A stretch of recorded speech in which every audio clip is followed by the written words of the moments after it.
Salut à tous, bienvenue dans le deuxième épisode de Derrière la photo. C'est un voyage, une photo et tous les détails qui vont avec. Voilà le concept de ce podcast pour ceux qui n'ont pas encore écouté le premier qui se passe à Petra en Jordanie. Je vous invite d'ailleurs à aller l'écouter si vous ne l'avez pas encore fait. Il y a une présentation un peu plus complète de ce podcast et de ce que je vais vous permettre de vivre en l'écoutant. Donc tout d'abord, je voulais vous remercier d'avoir été quand même assez nombreux à écouter le premier épisode de Derrière la photo. Ça m'a vraiment fait chaud au cœur, j'ai eu de très bons retours, j'ai eu des conseils aussi que je vais essayer d'appliquer dès ce deuxième épisode. Ça donne vraiment envie de continuer et de vous faire découvrir de nouvelles destinations.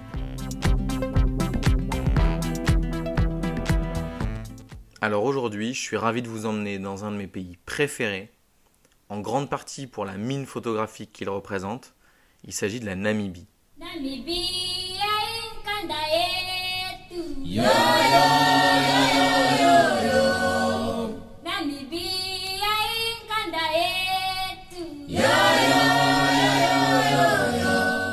Alors la Namibie, c'est un pays d'Afrique australe qui est situé entre l'Afrique du Sud et l'Angola au nord, le Botswana à l'est, et la Namibie a aussi des frontières avec la Zambie et le Zimbabwe à l'est. La capitale de la Namibie, c'est Windhoek. Alors on dit Windhoek ou... Enfin voilà, j'ai vérifié, on est censé dire Windhoek. Ça a des origines allemandes puisque la Namibie a longtemps été une colonie allemande avant d'être un protectorat d'Afrique du Sud. Et d'ailleurs, ils ont obtenu leur indépendance qu'au début des années 90. En ce qui concerne la population, c'est un pays en rapport avec sa superficie qui est vraiment pas beaucoup peuplé puisqu'il n'y a que 3 millions d'habitants. Dans la capitale, à Windhoek, il y a 330 000 habitants. Donc si vous comparez avec une ville française, ce serait une ville de la taille de Nice à peu près. Donc c'est quand même pas gigantesque pour une capitale. Et de toute façon, dans tout le pays, en ce qui concerne la densité de population, on tourne autour de 3 habitants au kilomètre carré. Alors c'est normal, dans la mesure où il y a 2 immenses déserts qui occupent une grande partie de la superficie de ce pays. Tout d'abord, il y a le désert de Kalahari à l'est du pays, à la frontière avec le Botswana. D'ailleurs, le désert s'étend sur le Botswana aussi. Et puis, il y a le désert du Namib, sur la côte atlantique, qui fait plus de 1500 km de long pour environ une centaine de kilomètres de large. Donc ce désert s'étend le long de la côte atlantique, à l'ouest du pays. Et aujourd'hui, c'est justement dans le désert du Namib que je vous emmène.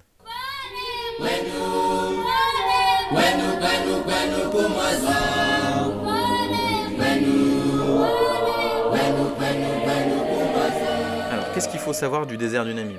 Tout d'abord que c'est le plus vieux désert au monde, puisqu'il date d'il y a 80 millions d'années.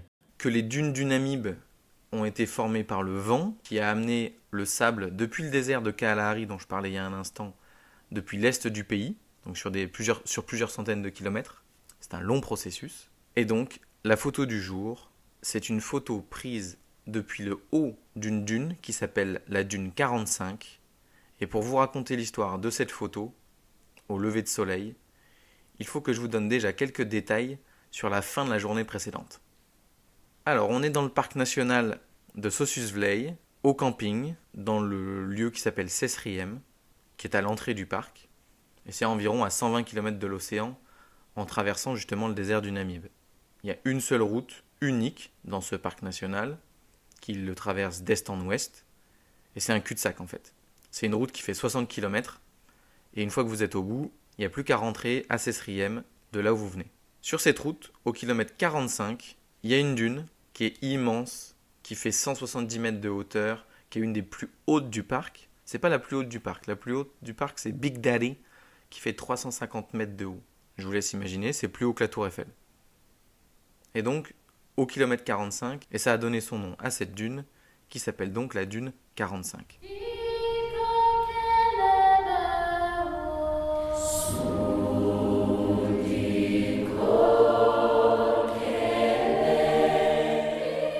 Alors comme je vous disais, il faut que je vous raconte ce qui s'est passé la veille au soir en fait.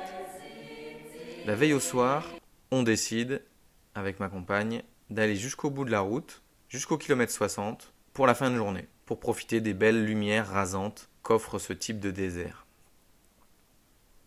Tout au bout de la route, c'est le site de Sossusvlei, d'énormes dunes, un tout petit peu de végétation verte, jaune, qui sort du sable, qui lui est très orangé, Franchement, c'est magnifique, avec les lumières du soir, c'est somptueux. On voit que sur le parking, il y a une seule autre voiture et que donc on sera parmi les derniers à quitter le parc. On repart avant les autres gens qui eux avaient entrepris d'escalader une des dunes, donc ils mettent un petit peu plus de temps que nous qui sommes restés en bas. Et donc on repart dans le sable, mais vraiment dans le sable, c'est même pas de la piste, c'est du sable meuble, du sable mou, du sable dans lequel il est difficile de conduire quand on est français, qui vit en France, qui a passé son permis de conduire dans les Vosges et qui est plus habitué à conduire sur la neige. Et la catastrophe, je me trompe un peu dans les vitesses, je sais pas si j'étais à une vitesse trop bas ou trop haute, j'accélère trop ou pas assez, je sais pas. En tout cas, le résultat, c'est qu'on s'ensable. Et on s'ensable pour de bon, c'est-à-dire qu'on ne bouge plus du tout.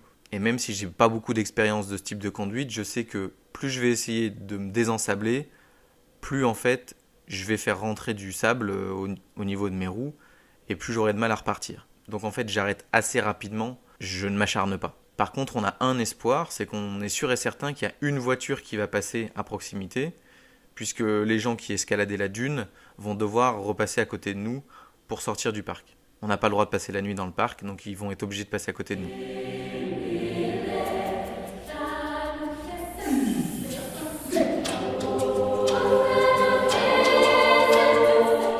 Et justement, ils arrivent.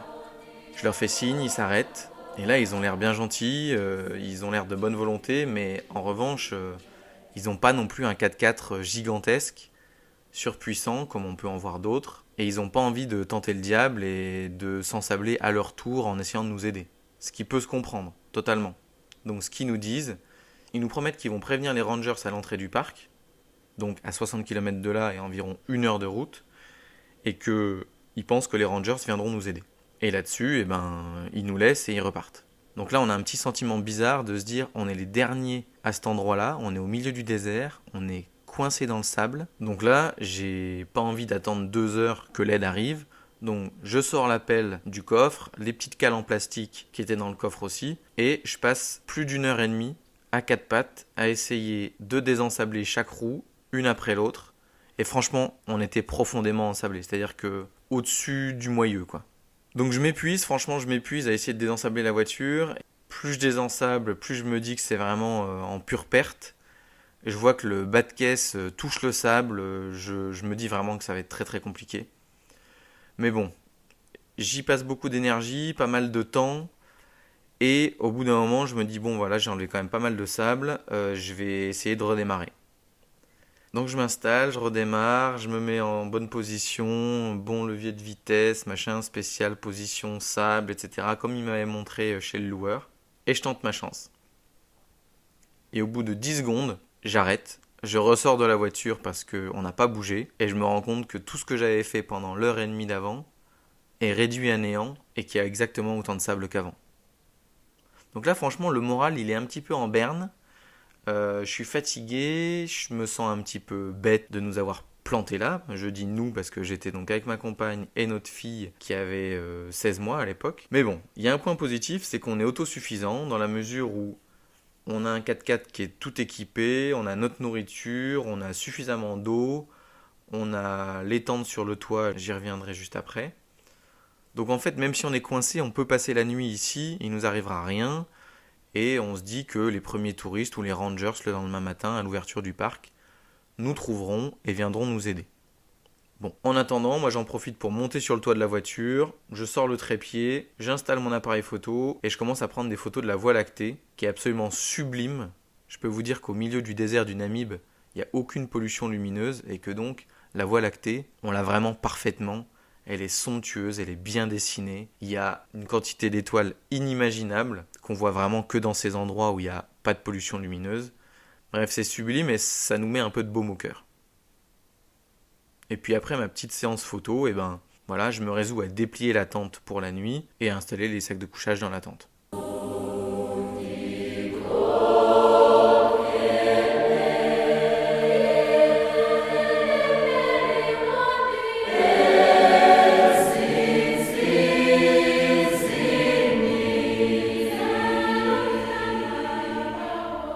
Et quelques minutes après ça, on voit des phares vraiment puissants qui arrivent, qui sortent de nulle part au milieu du désert. Puis on commence à entendre le bruit de 4x4. Pas un seul 4x4, il y en avait deux qui arrivaient. Et en tout, il y avait 8 rangers, ou en tout cas 8 personnes qui étaient là, et qui venaient littéralement pour nous sauver. Voilà, il n'y a pas d'autre terme. Ils étaient on a mission, et c'était assez génial de les voir arriver, plein d'entrain, pas du tout énervés de devoir venir nous aider. Franchement, c'était pas le milieu de la nuit, il commençait à être à peu près 10 heures du soir. Mais il était tard, et clairement, ils avaient autre chose à faire. Donc je leur explique un petit peu ce qui s'est passé. Bon, ils n'ont pas besoin de beaucoup d'explications. Ils savent exactement ce qu'il faut faire. On n'est pas les premiers qui viennent aider. Ça, c'est sûr. Et ils prennent les choses en main. Donc je descends de la voiture. Il y en a un d'entre eux qui se met à ma place. Ils attachent une courroie à notre 4x4 et à un de leurs 4x4 qui est clairement une sorte de 4x4 exprès pour désensabler, qui doit avoir un couple énorme et une puissance de traction énorme. Notre arrière de 4x4 était attaché à leur avant de 4x4, avec vraiment un système de poulies assez élaboré et tout. Enfin, c'est fait exprès pour désensabler les pauvres touristes. Donc je me fais remplacer au volant de notre 4x4. Je sors, on sort tous les trois. Pendant qu'ils s'affairent tous, pellent, ils enlèvent du sable autour des roues comme j'avais fait, sauf que bon, ils sont plus nombreux, ça va plus vite. Assez rapidement, ils essayent de tirer la voiture. Et ça fonctionne. Ils nous sortent du trou ou de l'ornière dans laquelle on était, et on se retrouve sur du sable un petit peu plus dur, un petit peu plus confort pour repartir. Et là, franchement, on est trop contents, on est trop soulagés. Et eux aussi, franchement, ils sont contents de nous avoir aidés. Ça faisait vraiment plaisir. Donc là, ils me proposent de reprendre le volant, ou alors que ce soit un d'entre eux qui ressorte le 4x4 de l'espace ensablé où on était, parce qu'en fait, la route, elle était à même pas 1 kilomètre, quoi. C'était pas très loin. Mais bon, le sable était vraiment difficile à gérer. Et moi, par excès de fierté, je dis non, pas de souci, c'est bon, je vais y retourner, j'ai compris maintenant. Je reprends le volant, franchement merci beaucoup. On fait pas 200 mètres que je me plante à nouveau. Donc là franchement, je suis un peu énervé contre moi-même, je me sens vraiment ridicule, parce que là en plus il y a du public. Bon, c'est assez vite réglé, je descends de la voiture, je me fais remplacer par un chauffeur namibien expérimenté, ça prend 2 secondes de nous sortir du micro-trou dans lequel on s'était à nouveau planté, et pour rejoindre la route, je prends une position de passager et je me laisse guider. Et voilà, on rejoint la route, on est sauvés, on les remercie infiniment, vraiment on leur dit qu'on leur doit une fière chandelle. Et franchement, ils nous laissent même pas le temps de leur offrir quelque chose ou de... Bon, ils étaient pressés de repartir et ils remontent sur leur 4x4, ils nous saluent, ciao, bonne visite demain, rentrez bien au camping et ils repartent rapidement dans la nuit comme ils étaient venus. Voilà, des vrais sauveurs. Donc à ce moment-là, il nous reste les 60 km à couvrir. On rentre tranquillement, mais quand même, on ne traîne pas trop, parce qu'on compte bien aller profiter du lever de soleil le lendemain matin sur la dune 45, et pour y être à temps, il faut se lever à 5h45. Et ce soir-là, on s'est couché vers 23h30, minuit, le temps d'installer la tente, etc., de manger, de se coucher. Bon, voilà. Ce fut une courte nuit.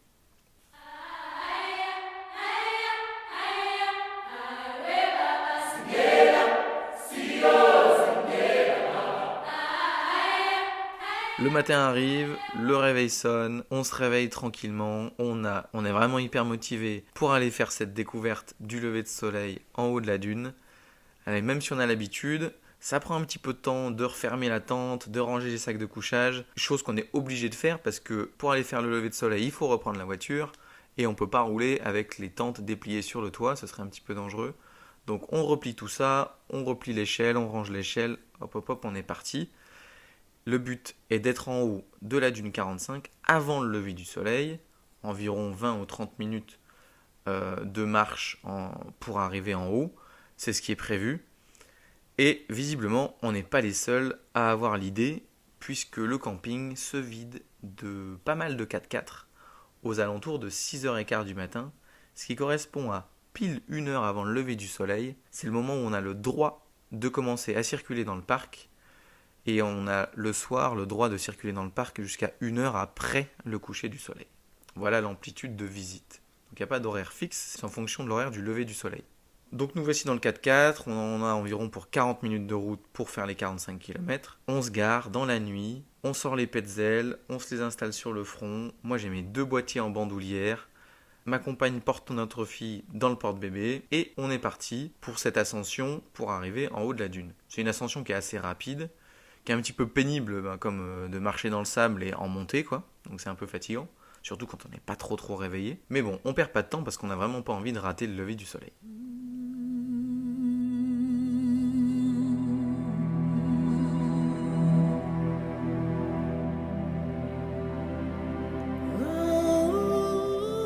Une fois en haut, il y a un petit peu de monde, mais globalement c'est silencieux, très silencieux, et l'expérience n'est pas du tout gâchée, même s'il y avait quand même pas mal de monde. Quand je dis pas mal de monde, je pense une vingtaine de personnes, peut-être une trentaine, sur toute la crête de la dune, ce qui n'est pas non plus trop gênant, quoi. Et là arrive le moment de faire les photos. J'avais préparé mes appareils, tout était prêt, les réglages étaient faits, les objectifs étaient propres, il n'y avait pas de souci. Cela dit, c'est jamais facile de faire des photos d'un lever de soleil, c'est un moment où l'intensité lumineuse change vraiment très rapidement, et du coup les réglages justement, ils sont à adapter au fur et à mesure et assez rapidement. Donc pour ceux qui écoutent ce podcast sur des plateformes qui permettent de voir la vignette propre à l'épisode, sur laquelle je mets une miniature de la photo que je vais décrire dans un instant, et ben vous avez de la chance. Si vous écoutez sur Deezer ou sur Apple Podcast, et ben ces plateformes ne permettent pas de voir la miniature de l'épisode, mais simplement la vignette du podcast en général. Donc vous n'avez qu'une seule solution pour voir la photo, c'est aller sur mon site, dont je vous mets le lien en description, et je vous redonnerai de toute façon l'adresse à la fin de ce podcast.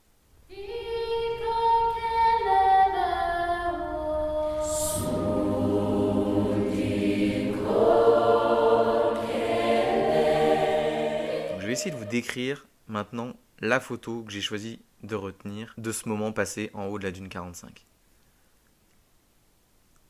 Donc c'est une photo prise du sommet de cette dune, vraiment dans les instants qui suivent le lever du soleil. Le premier plan est baigné de lumière, on voit vraiment bien la texture du sable, qui est très fin, qui est très orangé. La couleur orange est encore amplifiée par le soleil levant, rasant. Et si on fait attention, si on zoome un petit peu dans l'image, on voit qu'il y a comme des tout petits éclats, qui donnent l'impression en fait d'avoir des petits bouts de verre, des petits bouts de sel. Et ça aide vraiment à appréhender la texture du sable, qui était, je le répète, vraiment incroyablement fin. Ensuite, il y a tout un pan de la dune qui est ensoleillé aussi, alors que tout le reste du paysage est lui encore dans l'ombre, ou quasiment. Il commence simplement à être éclairé par le soleil qui se lève.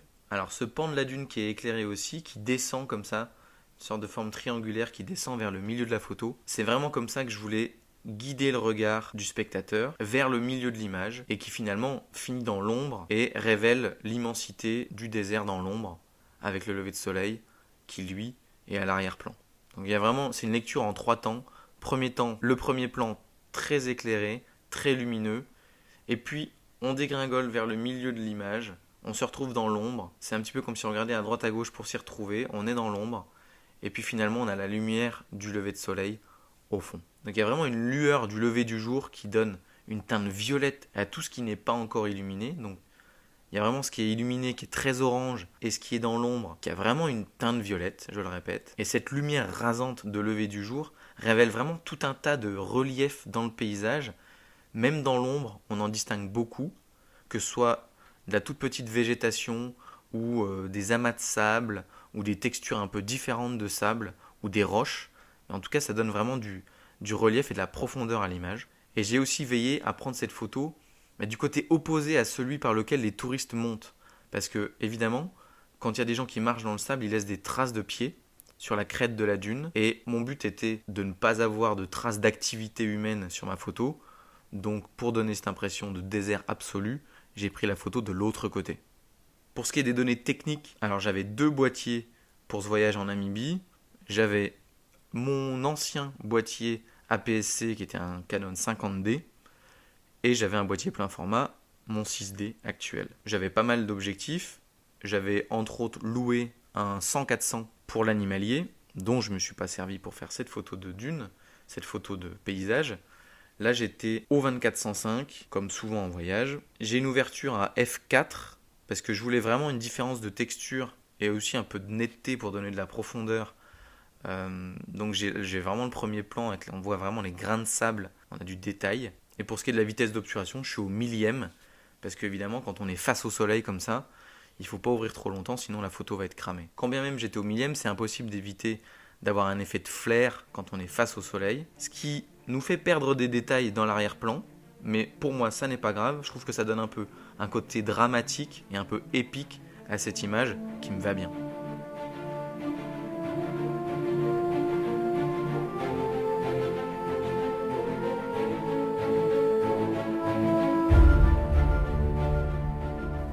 Si je dois faire un bilan de notre passage sur la dune 45 ce matin-là, c'était un lever de soleil particulièrement émouvant, au milieu du désert.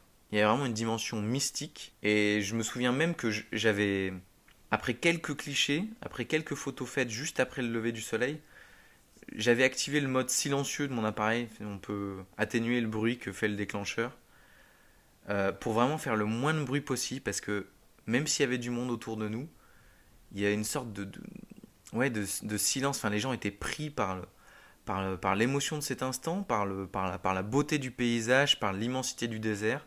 C'était vraiment quelque chose de très très fort. En tout, j'aurais passé 1h30 sur la dune 45 jusqu'à ce que le soleil soit bien haut dans le ciel et que les lumières ne changent plus aussi vite que dans les instants qui suivent le lever de soleil. Donc en gros, le paysage évoluait moins vite. Mine de rien, en 1h30, ça m'a permis de faire une série complète de photos sur les dunes, dont 6, je tiens à le dire, dont 6 ont été exposées à Paris, fin 2018, début 2019, et que vous pouvez retrouver sur mon site. Il y a un onglet série, et cette série est appelée, tout bêtement, Dune 45.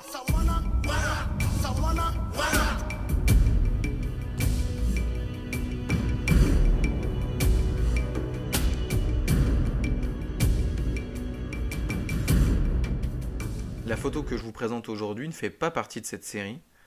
La série Dune 45, c'est vraiment une série où j'ai travaillé l'abstraction des lignes, le pouvoir de la texture dans les photos, avec des gros aplats de noir de l'ombre et des aplats d'orange du sable. C'est vraiment une série qui a une dimension picturale très forte. C'est un type de photo que j'avais jamais fait jusqu'à ce moment-là. J'ai vraiment eu l'inspiration en voyant les paysages se révéler devant moi et ça fait partie des photos que je suis le plus fier d'avoir prises. C'est aussi une série qui, une fois exposée, a fait poser beaucoup de questions aux gens qui l'ont vue et j'étais vraiment ravi d'y répondre parce que ça me replongeait dans ces moments que j'avais passés en haut de cette dune avec une sorte de frénésie photographique où je pouvais me tourner à droite, à gauche, regarder au loin ou plus près de moi et j'avais toujours envie de prendre des photos, de nouvelles compositions. C'était vraiment c'était une sorte d'épiphanie photographique. Voilà. Alors bien sûr, le parc de Sossusvlei fait partie des endroits les plus époustouflants de Namibie, ça fait même partie des plus beaux endroits que j'ai jamais vus de ma vie. Mais il n'y a pas que ce parc en Namibie, il y a vraiment beaucoup d'autres choses à voir. Moi j'ai passé que 13 jours sur place, donc j'ai pas eu le temps de m'attarder à Windhoek qui de toute façon ne justifie pas beaucoup plus de 3 jours à mon avis, et qui restera juste un point de transit si vous avez aussi peu de temps que moi sur place, parce que justement tout prend du temps. Les distances sont gigantesques, les routes en bon état sont vraiment rares, on fait surtout de la piste. Et sur la piste, on avance à 60, 80 km/h une fois qu'on s'est un peu enhardi. Mais c'est pas le cas les premières heures ou même les premiers jours, quand on n'a pas du tout d'expérience sur ce type de terrain. Donc moi, je me suis concentré sur 2 zones principales, qui sont donc le parc de Sossusvlei et le désert du Namib. Et dans un second temps, en remontant vers le nord, le parc d'Etosha. Etosha, c'est un lieu tellement extraordinaire et qui m'a tellement apporté d'un point de vue photographique que je serais obligé de vous faire au moins un épisode dédié sur ce parc. Donc je ne vais pas en dire plus que ça, mais en tout cas, ne loupez pas ces épisodes-là parce que je pense vraiment que ça va vous faire voyager aussi. Je voulais aussi vous dire 2 mots sur le mode de transport qu'on avait adopté. Donc vous avez compris qu'on était en 4x4 avec des tentes sur le toit. Je dis des parce qu'il y en avait 2. Quand on l'avait loué, on ne savait pas si une tente allait être suffisamment grande pour qu'on dorme à 3 dedans. Donc on avait choisi l'option d'une deuxième tente qui laissait la possibilité pour un adulte de dormir seul et du deuxième de dormir avec notre fille. Et finalement, on a dormi tous les 3 dans la même tente. Il y avait suffisamment de place. Et pour la petite anecdote, j'ai un petit peu endommagé la tente lors d'une marche arrière malheureuse. Et du coup, on a été bien content d'avoir la deuxième tente pour finir le voyage. Et il y avait aussi de fournis avec le 4x4, un réchaud, une grosse bonbonne de gaz, toute la vaisselle dont vous avez besoin, casseroles, couverts, etc. Des sacs de couchage, nous on les a pas pris parce qu'on avait les nôtres avec nous. Il y avait des oreillers, une table, des chaises, tout qui se plie hyper bien dans le coffre. Il y avait même un frigo, des espaces de rangement, un peu de matériel de sécurité. Bon, voilà, on a été amené à se servir d'une pelle et d'autres choses. C'était fourni directement dans le 4x4. Et il y avait aussi une réserve d'eau assez importante dans le 4x4 dont on ne s'est pas servi. On fonctionnait avec des bidons qu'on trouvait en supermarché. Alors ce type de mode de transport, donc le gros point positif c'est qu'on était extrêmement indépendant avec ce type de véhicule, mais cela dit on pouvait quand même pas faire de camping sauvage qui est très déconseillé, voire interdit en raison de la présence d'animaux qui peuvent être évidemment dangereux. Si jamais vous vous réveillez et que vous vous retrouvez nez à nez avec un rhinocéros ou nez à nez avec 3 girafes, on peut pas savoir comment les animaux sauvages réagissent, donc on les laisse tranquilles et on est allé de camping en camping. Et c'était absolument génial, les campings sont superbes, il y a très peu d'emplacements, mais on n'avait pas fait de réservation, ou juste quelques-unes une fois qu'on était sur place, au coup par coup.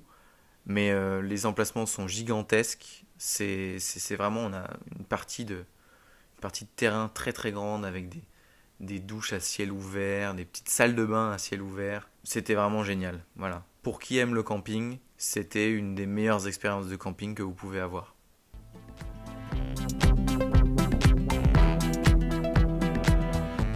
Je vais conclure en disant quelques mots aussi sur la Namibie en général.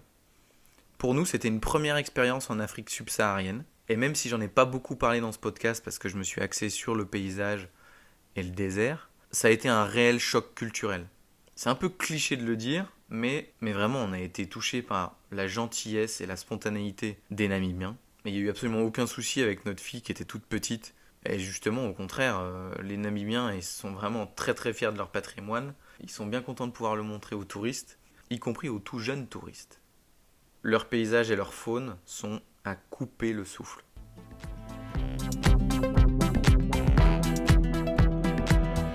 Voilà, ce deuxième épisode touche à sa fin. J'espère qu'il vous a plu, que vous avez pris beaucoup de plaisir à l'écouter. Moi, en tout cas, je me suis éclaté à le préparer et à me replonger dans tous ces souvenirs. Si c'est le cas, n'hésitez pas à le partager et à en parler autour de vous. C'est le seul moyen de le faire connaître.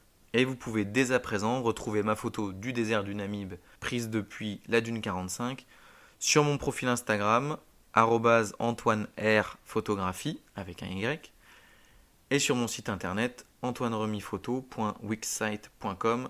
Je vous mets tout ça dans la description. Je vous souhaite à toutes et à tous une excellente semaine pleine de souvenirs de voyage et peut-être aussi de préparatifs parce qu'on commence à pouvoir en rêver. Et quant à moi, je vous retrouve rapidement pour le 3e épisode de Derrière la photo qui, je ne vous dis que ça, se déroulera dans un nouveau continent et dans un pays où il fait quand même beaucoup moins chaud que dans le désert du Namib. Allez, ciao!